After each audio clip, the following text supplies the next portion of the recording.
short.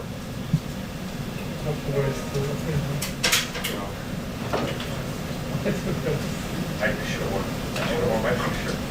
I should have worn.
Hello, everyone. This is a historic day, and I have here with me Senior Advisor Jared Kushner, Ambassador Robert O'Brien. They're going to summarize the history that was made today and take a few of your questions. We also have Special Representative Avi Berkowitz here and Special Envoy to Iran, Brian Hook, who will be in attendance. Thank you, Kayleigh, and thank you all for being here. I want to start today by congratulating the people of Israel and the people of the United Arab Emirates. Today is a historic breakthrough and a great day for peace. I also want to congratulate President Trump on this milestone. He worked very hard on this with his team. We worked with Prime Minister Netanyahu and the Crown Prince Mohammed bin Zayed, who really are two visionary leaders who made a big step forward today to really change the region. The last time we had an agreement like this in the region was 1994, when Israel made an agreement with the Kingdom of Jordan, which stopped aggression and helped bring forward peace. Over the last 26 years, there's been a lot of developments in the region, some positive, but many that have set the region back, and it has led to lots of lives being lost, lots of opportunity and hope being destroyed, and a region that really has had a lot of problems. When President Trump came into office, we had a caliphate for ISIS in the Middle East, which was the size of Ohio. We had a lot of instability. Iran's aggression was being felt all throughout the region. A lot of their proxies were very well funded and causing instability in Yemen and in Syria and in other places. And now we're in a position where we've been able to work with our allies. A lot of our allies felt abandoned. President Trump's been able to rebuild those relationships. His first trip as president was to Saudi Arabia in May of 2017, where he laid out the problems that were facing the region and very clearly articulated that in order to make progress, we'd all have to work together around common goals, and we'd have to acknowledge historic differences and historic conflicts, but we can't let those conflicts hold us back. President Trump's leadership, the ability to build the relationships with the leaders in the region, people were modernizing their society and realizing that we needed a new paradigm. On President Trump's visit to Saudi Arabia, we made an agreement with a lot of these countries that we were going to start a counter-terror finance center, and since then we've worked to limit the amount of funding that's gone to extremist groups. We worked with Saudi Arabia, which is the custodian of the two holy sites, and we worked with them to do a counter-extremism center to combat online extremism, and that's made a big difference because you can't solve the short-term problem without taking on the long-term fight. We've seen Saudi Arabia make a lot of modernizations over the last years, giving more rights to women and taking steps in the right direction, which have been very positive. And now today's breakthrough really allows us to go forward. To give you a little bit of background on this deal, this is something that's been in discussions now for over a year and a half. We were talking with Israel, we were talking with the United Arab Emirates about moving forward. Obviously, because of the Israeli elections and because of some other things that were happening in the region, this is something that was talked about but never really got to the right place for it to happen. As you know, with deals happen when deals are ready, and peace deals are very rare and very historic, and there's a lot of reasons why people would be held back from moving forward. What we saw was when the president rolled out his vision for peace, which we worked very hard on for a couple of years to really try to understand the issues in the region between the Israelis, the Palestinians. He put forward 180 pages of detail on how we can address the issues of the past, but also figure out how to move forward. During that acknowledgement, President Trump was able to get Israel to agree to have a two-state solution with the Palestinians, and for the first time in history, to agree to a map that outlined the territory that they would be willing to work with in order to see that happen. That showed a lot of people in the region that Israel was serious about really moving forward and making peace, and also showed them that President Trump's leadership and diplomacy could make things happen that hadn't happened previously. What happened is, as Israel was discussing with us, taking Israeli law and sovereignty to areas of the West Bank and applying it, we were having these discussions, and over the last 6 weeks, the discussions between UAE and Israel started accelerating around this being a potential different path. We all saw Ambassador Oteba's op-ed that came out that said that he thought applying Israeli sovereignty to these areas would be detrimental to the region. And a new course, a new option was created that was discussed that ultimately both countries thought was a much more viable option to go forward. Israel's agreed to suspend those efforts at this time, and as a result, we're going to focus on bringing these two countries together. This is really a historic breakthrough, and it shows that President Trump's leadership from the Riyadh speech till today, you see a much different Middle East than what he inherited, and hopefully there's a lot more good things to come. This is an icebreaker between these two countries. This is the first Arab country to normalize relations with Israel in a long time, 26 years since Jordan. And what we're going to hopefully see from there is more countries start to do the same. The final thing I'll just say is that here in America, the biggest threat that we saw in the last campaign was really two things. One was ISIS. The caliphate was growing. We were seeing journalists being beheaded. We were seeing people burnt in cages. And the threat of ISIS was something that was very scary to a lot of Americans and needed to be stopped. The instability was providing a place for extremists to plan attacks, to plan all kinds of terrible things, and the extremists were trying to radicalize the next generation. One of the biggest excuses that extremists use to radicalize the next generation is the mosque and the Al-Aqsa Mosque, and saying that it's being threatened, and the fact that Muslims aren't able to pray there. This deal will allow for flights from Dubai and Abu Dhabi to Tel Aviv, which will allow Muslims a real entree to come and visit Israel peacefully and to come and pray at the mosque with whatever frequency they deem appropriate. This is a big breakthrough. As people go there and pray and see that this is available, they'll share it with their friends, and they'll share the experiences. They'll share pictures of it on Instagram and Facebook and Twitter, and people throughout the world will see that the mosque is safe and that all people are welcome there. So this is a really great step forward for the region, a great step forward for the country, and a great step forward for the world. And again, I just want to really compliment the three leaders who worked very hard to make this possible. Prime Minister Netanyahu of Israel, the Crown Prince Mohammed bin Zayed of Abu Dhabi, and President Trump here in America. Thank you.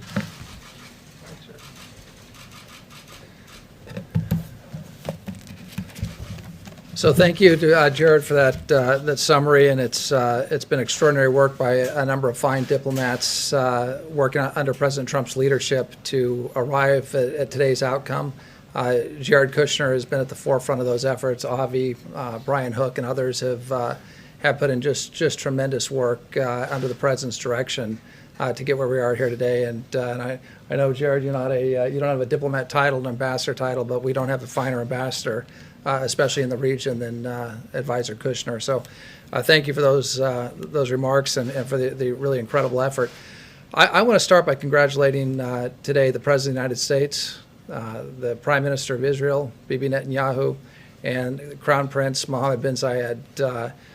This is a remarkable achievement, and the achievement is now will now be known in history as the Abraham Accords, or the Ibrahim Accords in the Muslim countries or the Abraham Accords in Israel.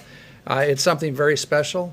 It's something that doesn't happen very often. Very few of my predecessors as National Security Advisor have been able to come to this podium to announce a peace deal in the Middle East. It's a very rare thing.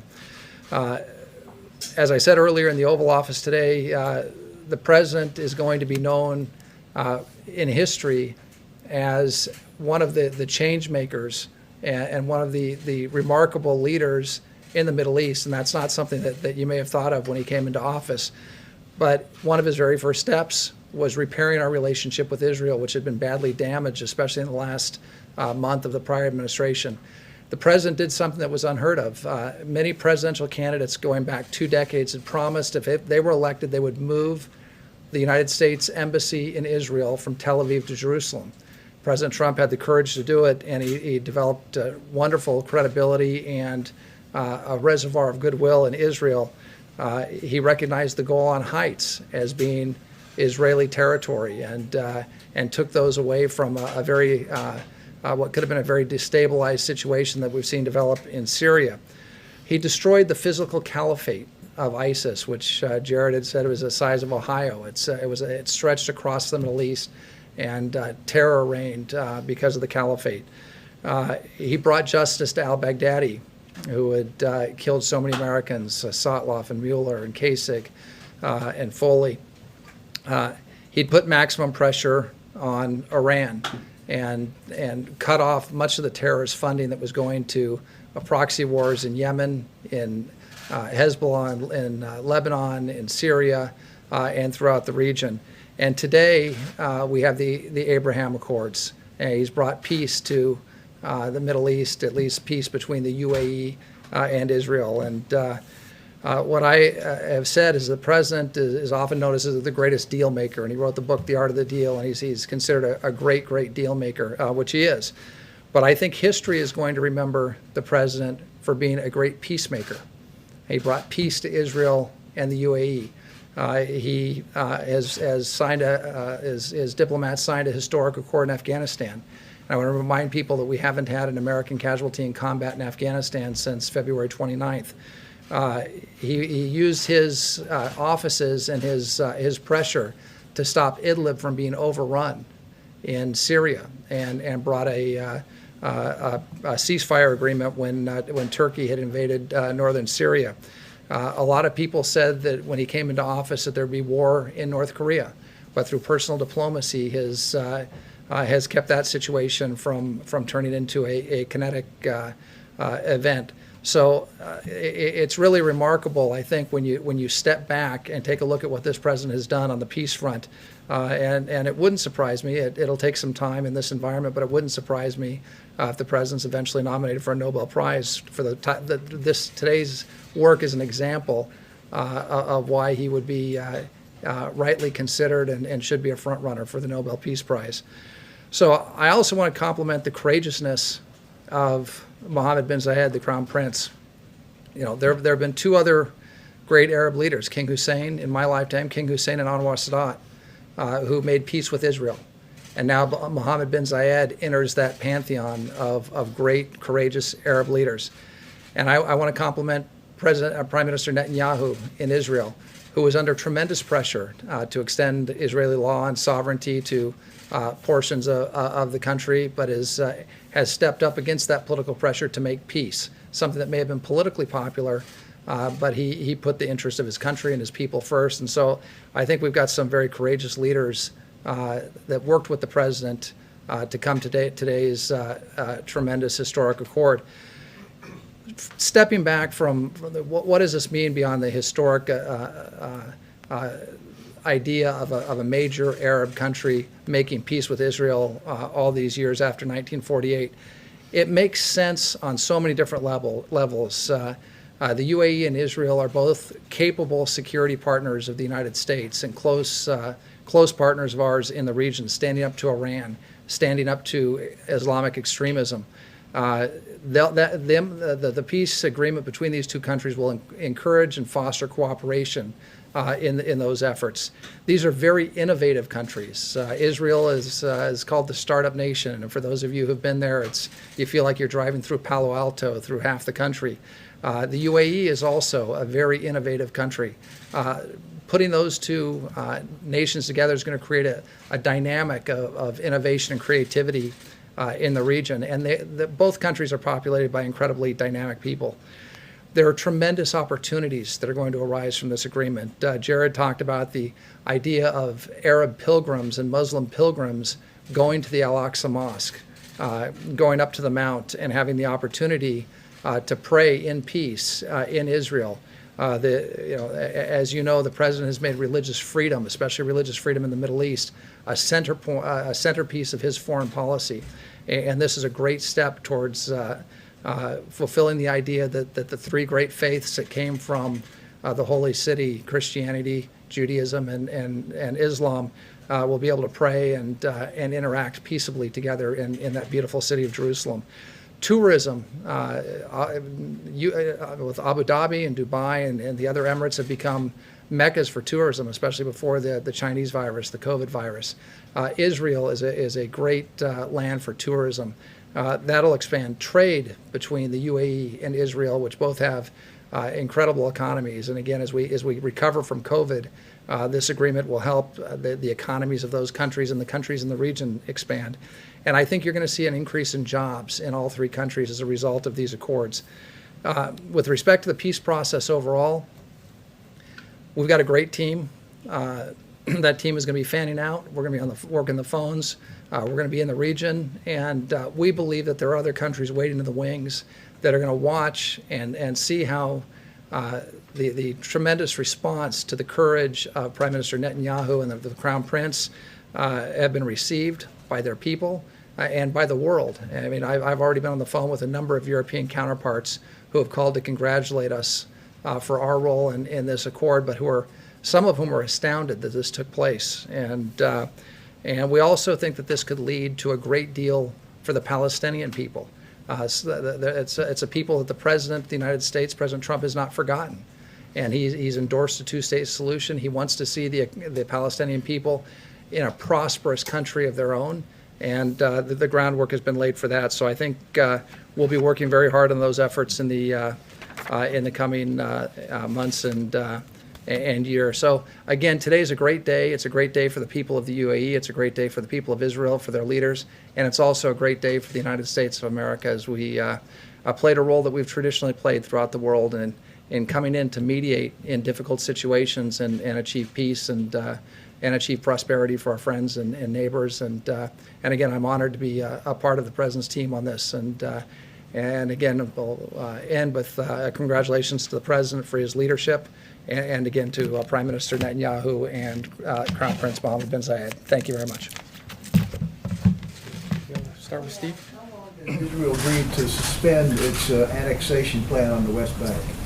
So the suspension will last. It's going to take a while for these agreements to get fully enforced and to go. And I think that right now the focus that Israel is going to be applying is towards building this relationship. The opportunities that are now created because of this, from an investment point of view, from an innovation point of view, from a health point of view, from a tourism point of view, and most importantly to both countries from a security point of view, are very robust. And I do believe that for the foreseeable future, you're going to see both countries focusing on that. I also think that Israel sees a lot of exciting opportunity in doing what's being done today with other Arab and Muslim countries as well. So that's really going to be the focus as to where we're going to be working with them. And one thing I also want to do is acknowledge the tremendous team that's worked on this to date. Obviously, Secretary Pompeo has been leading the efforts. The Vice President's been very supportive. And then obviously Avi Berkowitz and Brian Hook have been just tremendous along the way, both to get to today and also in the steps that will likely come forward. So. Jared, this is already, you guys are touting this as a good step forward, but the Palestinian officials are already out criticizing it. If they aren't on board, how is this a good peace deal right now? Right. So look, they have a fairly predictable response that we've seen time and time again to all types of things that help make their people's lives better. let's just focus on the facts of what's happening, and let's focus on how to push things forward. We laid out a 180-page, very detailed plan that we got Israel to agree to negotiate on the basis of, that invests $50 billion into their economy, that allows them to double their GDP over 10 years, that can create 1 million new jobs, help their people have a much better standard of life. We also got Israel to agree to have them have self-determination, have a secure environment, and then in addition to that, figure out how to create the right land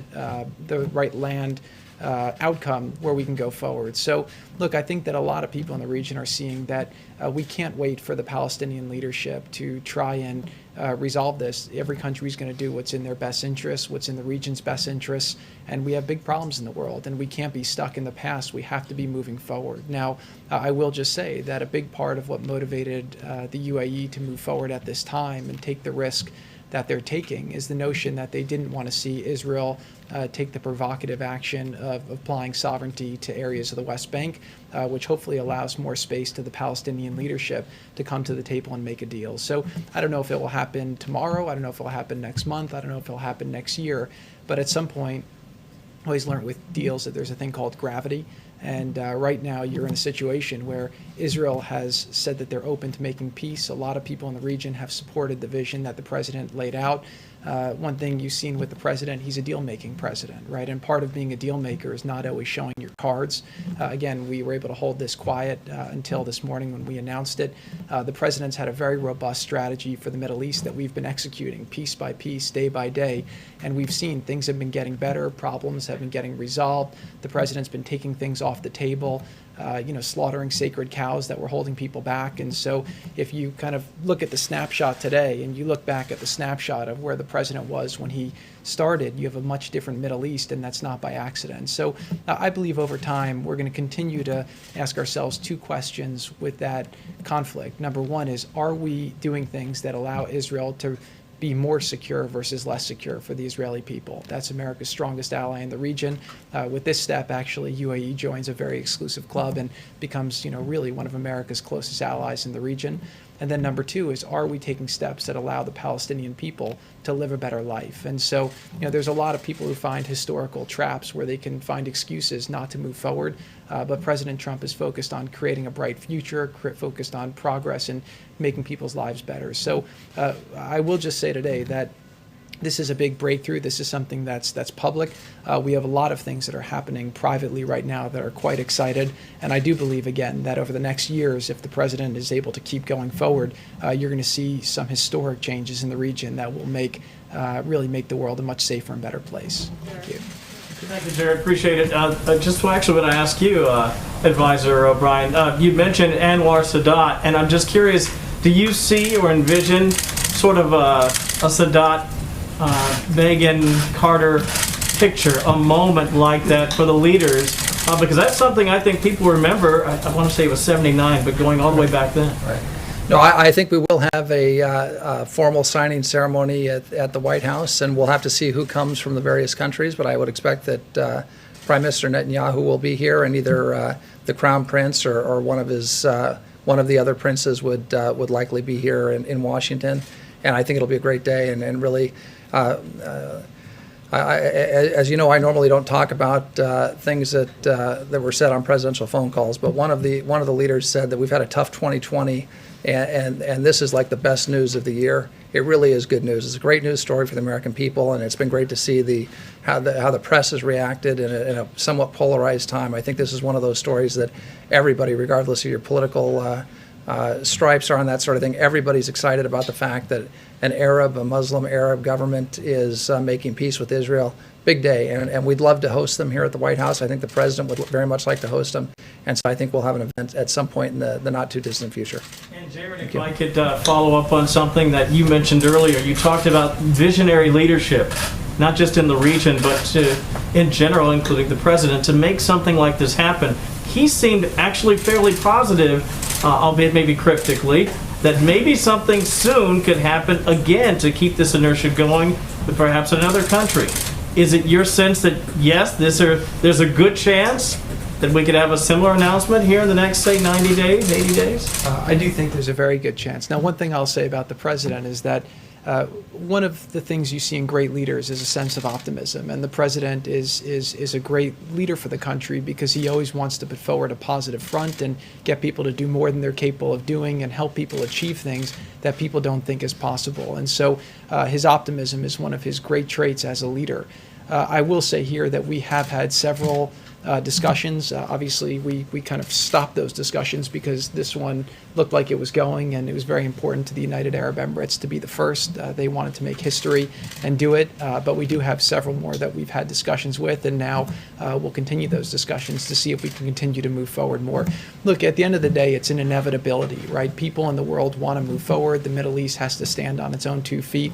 We have some great allies there. We'll continue to work with them and help them, but we'd like to see a security architecture and an economic architecture there where people have the safety and ability to live a better life, to have jobs, to have prosperity, and people need to believe that their children could have a better life than they can. And once that happens, people will choose a job over some of the other less good areas that they're being tempted to go to by the extremists. Thank you. Thank you.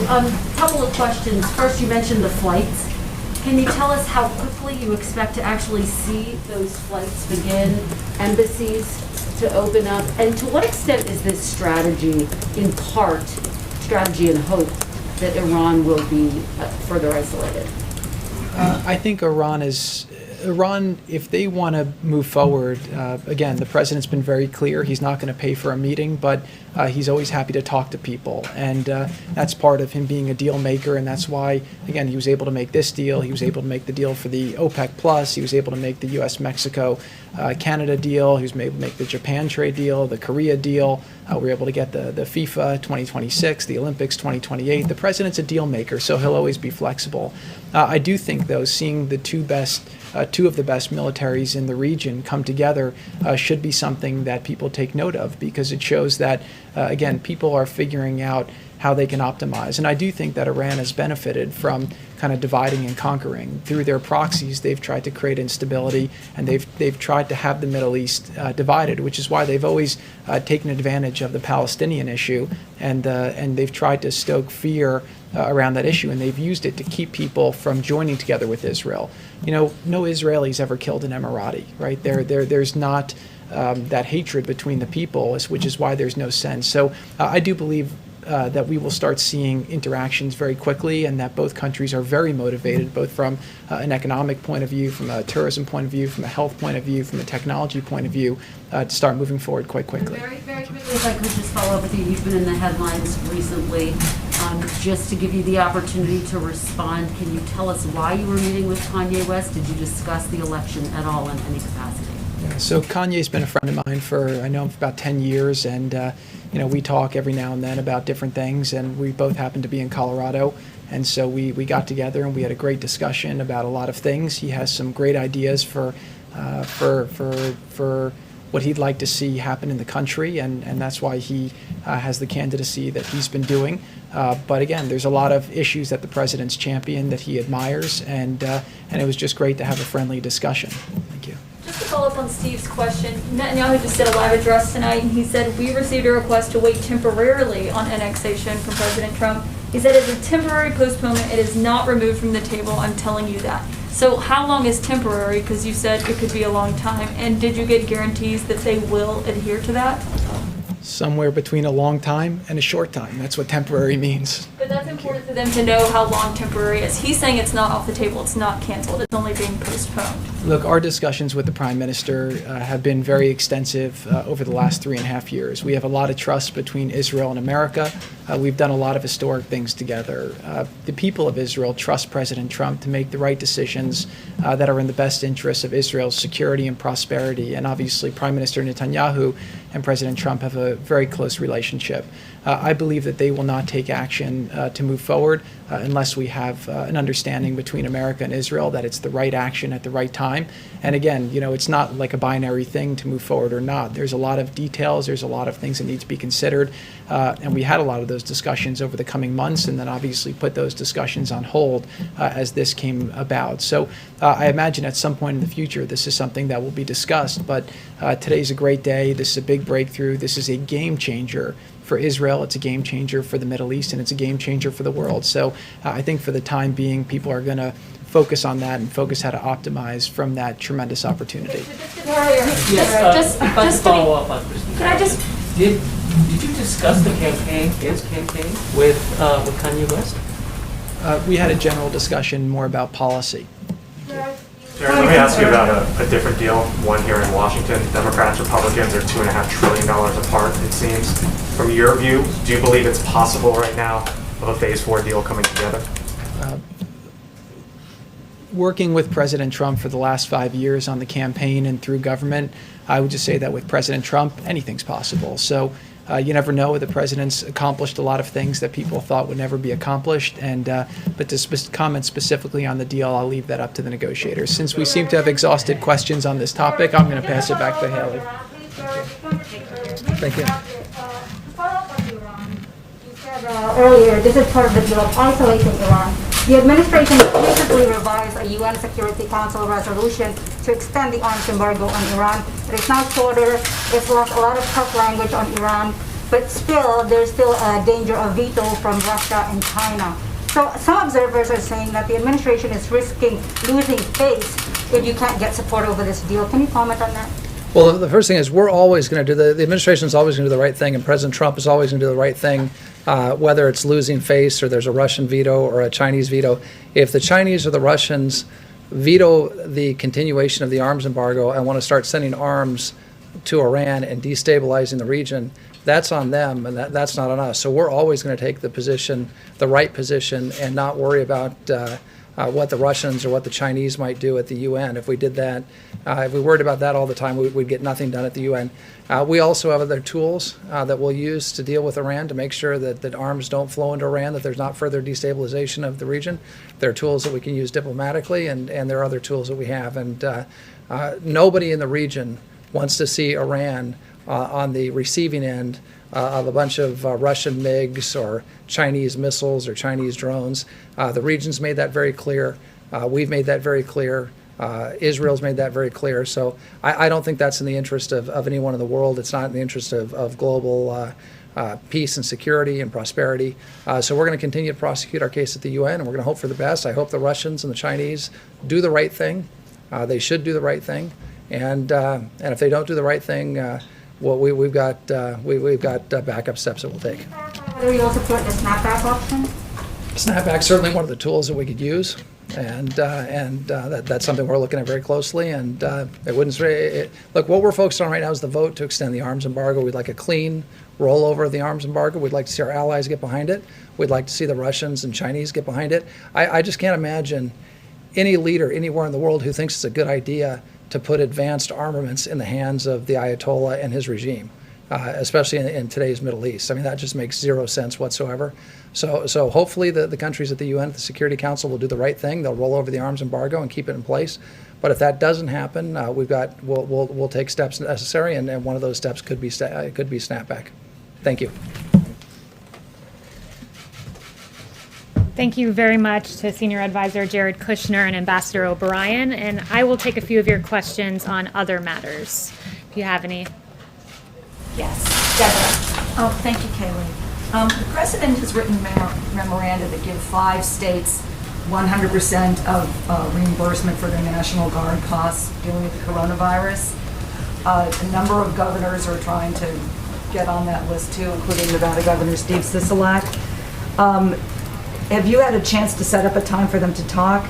And the National Governors Association says that the criteria for being one of those states that gets 100%, not 75%, aren't clear. Can you tell me, how do you make the cut where you're 100% not 75%? So first, let me note that in March, President Trump became the first president to authorize use of the National Guard under Title 32 status with 100% cost share. The president supports the men and women of our National Guard. This is a rarely used tool, but the president was willing to take this decisive action.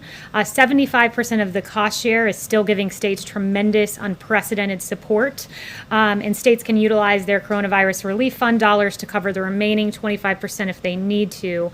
Specifically, a few states made direct cases to the president, and he obliged to support them at 100%, but I won't go state by state as to where things stand.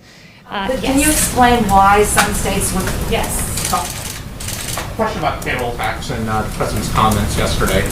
What did he mean by when he said he was going to terminate the payroll tax? And a secondary question, if he's reelected, what should Americans believe about his commitment to Social Security? Yeah, he has unwavering commitment to Social Security, making sure that it is fully funded and that our seniors are taken care of. I've heard him express that privately and publicly a myriad of times. What he was meaning yesterday is that he wants permanent forgiveness of the deferral. He's, of course, deferred the payroll tax to the end of the year, and he wants to make that a permanent forgiveness of the deferral come next year, because it's very important for specifically low and middle income Americans, since it's a regressive tax. In the long term, though, does he think that the payroll tax should go away? The president's very clear on this matter that he wants a permanent forgiveness of the deferral. That's as far as he's gone, and he's gone even further to say he's going to make sure that Social Security is fully funded. Yes. Yes. Yeah. Oh, the lead, and then we'll lead. Okay, so you voted by the U.S. mail. The president has voted by the U.S. mail. Many of his top people have voted by the mail. Why is he trying to prevent ordinary Americans from voting by mail? So first, let me note, I've voted absentee. The president's voted absentee. He's always been for voting absentee for a reason. What he is not for is mass mail-in voting, or perhaps, to make it even clearer, mass mail-out voting, where everyone on the voting rolls is mailed out a ballot. Voting rolls in Los Angeles County, for example, you have 117% of the county registered to vote. How does that even make sense? It doesn't. And that would mean that in the least 17% of the ballots floating around would be subject to potential fraud. So that's what the president is standing firmly against, but he has always been for absentee for a reason. Yes. Kayleigh, we learned today that still roughly 15.5 million Americans are without a job. Nancy Pelosi spoke yesterday with the Treasury Secretary. Seemingly, there was no progress on that call for the 15.5 million Americans and millions others who could absolutely care less about the politics of it all.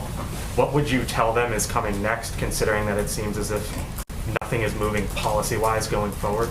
Yeah, what I would say is this. Secretary Mnuchin said yesterday, I am willing to move forward with legislation that provides funds to schools, childcare, food, vaccines, hospitals, PPP for small businesses, rental assistance, broadband, airports, state and local government assistance, and liability protection for university, schools, and businesses. He's been unmistakable, this administration has and this president has.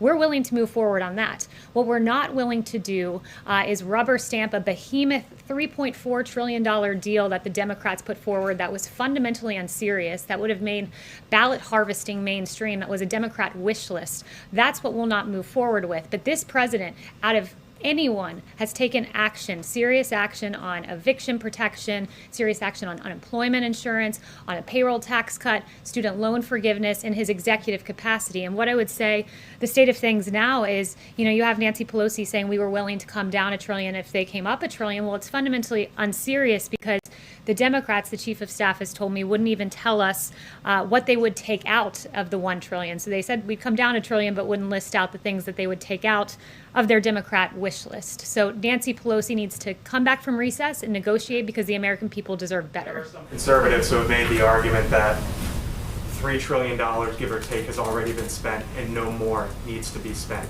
If there isn't a deal that is viable, is the White House of the position that since $3 trillion has been spent, it's okay, we don't need to spend any more? No, the president is all about what is best for America's families. He wants to see funding for our schools, direct payments to Americans. He's protected the American people in every way he can in his executive capacity. But as you noted, in terms of the fiscal cost of things and the height of this, when the economy was shut down, there was a $2 trillion deal negotiated. Next after that, when the economy was reopened, it was a $1 trillion deal. So for the Democrats to say we want more than what we even negotiated and passed during an economic shutdown, and to say we need $3.4 trillion, it's really an unserious proposal. Kevin. Thank you, Kayleigh. Your reaction to unemployment claims dipping below 1 million, 1.7 million new jobs as well, and blue state governors are politicizing school closures, says the president. What did he mean by that? Yeah, what he means by that is that when you look around the world, many countries in the Western world have opened their schools, and that we as the United States can do the same. We can find a way. The president, the White House has released guidance as to how to make that happen. And he doesn't want a decision that is so important for our children to be politicized, because he believes it's in the public health interest of the child to be back in school. And I've listed out for you all the reasons for that previously. And what was your first question? You also Unemployment claims dipping below Yes. 1 million. How surprised are you that that's the figure and the direction we're going? I'm not surprised, because under this president, he was the great jobs president once, brought us the greatest economy in modern history once, and he'll do it again. And this is more evidence of that, to see unemployment claims dip below 1 million, coming on the backs of a July jobs report that exceeded expectations. And of course, the 2 blockbuster jobs reports before that. It goes in line with the manufacturing ISM good numbers that we saw and many other metrics. This is the president who's already making sure we have an economic rebound that outpaces Europe and other countries as well. Steve. Has the president been briefed on the Russian coronavirus vaccine? Does he think it's a workable vaccine? The president has been briefed on that. He's also been briefed on our own vaccine progress. One thing to note, and I believe Dr. Fauci made this point, our vaccines go through rigorous phase 3 clinical trial where we have 30,000 individuals that we test to make sure it's perfectly healthy and moving forward. So that's the kind of standard we have for American vaccines, and it's important that we do that. But we do think that we'll have a vaccine by the end of the year, and the president, in advance of that, is manufacturing hundreds of millions of doses of these vaccines in anticipation of one being successful. Chanel. Thank you, Kayleigh. Going back to Iran and Russia as geopolitical actors in the Middle East, they have been wellsprings of instability there, as we discussed, but how confident is this White House that Iran and Russia are finally going to be placed in their respective lanes in the advent of this deal and deals to come? Well, look, we believe that there's a big contrast here in where this administration stands and the previous administration. And when you look at the, the Obama-Biden administration, they cozied up to America's enemies. The Iran deal was egregious. We know that there were cash payouts to Iran. And what this president has done is diametrically opposite, working with our allies, working with Israel, negotiating a historic peace agreement like hasn't been seen in a quarter of a century. So when you work with our allies, when you engage in diplomacy, when you have a great deal maker as president, you get deals like what we saw today, and it's stark contrast to what we saw from the previous administration. Yes. Does the president share former Vice President Biden's view that annexation would virtually end any chance at a two-state solution that would secure Israel's future as a Jewish and democratic state and uphold the right of Palestinians to a state of their own? Yes, so I'm not going to go any further into the state of Middle East peace. I'd refer you to NSC on that, but today we're focusing on the historic agreement that's been made. Yes. Was the president aware about these 2,000 letters between him and Chairman Kim that apparently are going to be published in the new Bob Woodward book? Did he sign off on that? I haven't even looked into that or spoken to him about that. We're focused today on providing relief to the American people and the historic deal. Mario.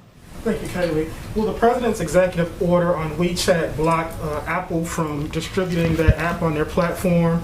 And if so, what does the administration say about concerns that it could be kneecapping an American company and diminishing its competitiveness? So the only remarks I have for you today on TikTok and WeChat are this. The president, he signed those 2 executive orders exercising his authority under the International Emergency Economic Powers Act to address the threats posed by TikTok and WeChat. The administration is committed to protecting the American people from all cyber threats, and these apps collect significant amounts of private data on users, and such information can be accessed and used by the PRC. And TikTok has a documented history of censoring free speech to conform to CCP propaganda, and we take the data of Americans very seriously. One other thing I wanted to clear up is that Speaker Pelosi has been fundamentally unserious in these negotiations and engaging in blatant partisanship. One thing she said recently is that she needs $3.5 billion with a B for election funding. That is a fundamentally unserious ask for this reason. I talked to the Office of Management and Budget. They said states have been given over $1.2 billion in election assistance grants since fiscal year 2018, and we estimate that they've spent less than a sixth of that funding in these 3 years, and still have over $1 billion of those funds sitting around right now that have not been spent. So we encourage for Speaker Pelosi to follow in the footsteps of the suggestion of Congressman Ro Khanna of her own party, who said, I think Congress should be in session. I think it's absurd for Congress to be going on a break during a pandemic and a national crisis. I can tell you one person who hasn't been on a break, it's this president.